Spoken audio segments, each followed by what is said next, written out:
খাগড়াছড়িতে বিভিন্ন মোড়ে মোড়ে কড়া পাহারা বসিয়েছে সেনা, বিজিবি সহ আইনশৃঙ্খলা বাহিনী। সড়কে টহল, চেকপোস্টে তল্লাশির পাশাপাশি ঝুঁকিপূর্ণ পাড়াগুলো ঘিরে সতর্ক অবস্থায় সবাই।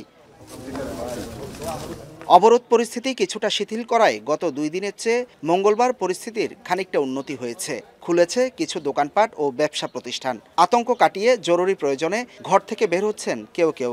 এছাড়া দুর্গাপূজা ঘিরে উৎসবও চলছে সনাতনী পাড়ায়। তবে পাড়াগুলোতে এখনো স্বস্তি ফেরেনি। বিশেষ করে গুইমারা এখনো ঘরে ফিরতে পারেনি অনেকে।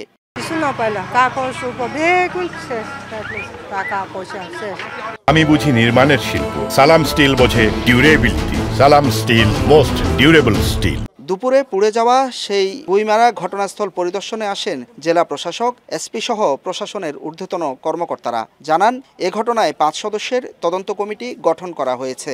যথাসম্ভব ত্রাণ সহায়তা ও তাদের দাবি দেওয়া আলোচনার টেবিলে সমাধানের চেষ্টা চলছে।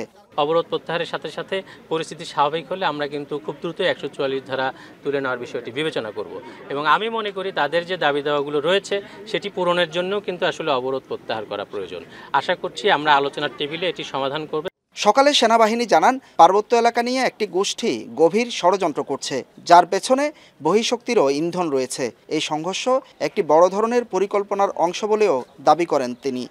বহিঃশক্তির অথবা এখানকারই একটা মহল তাদেরকে পেছন থেকে সাহায্য করছে।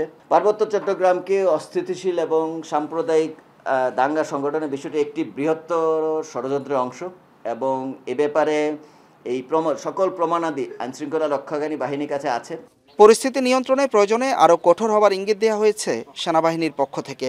আমরা সজাগ আছি এবং তাদেরকে যেমন আমরা নস্যাৎ করেছি, ভবিষ্যতে খাগড়াছড়ি সদরে যদি কোনো পরিকল্পনা বাস্তবায়নের প্রচেষ্টা করা হয়, কঠোর হস্তে সেনাবাহিনী দমন করার জন্য প্রস্তুত।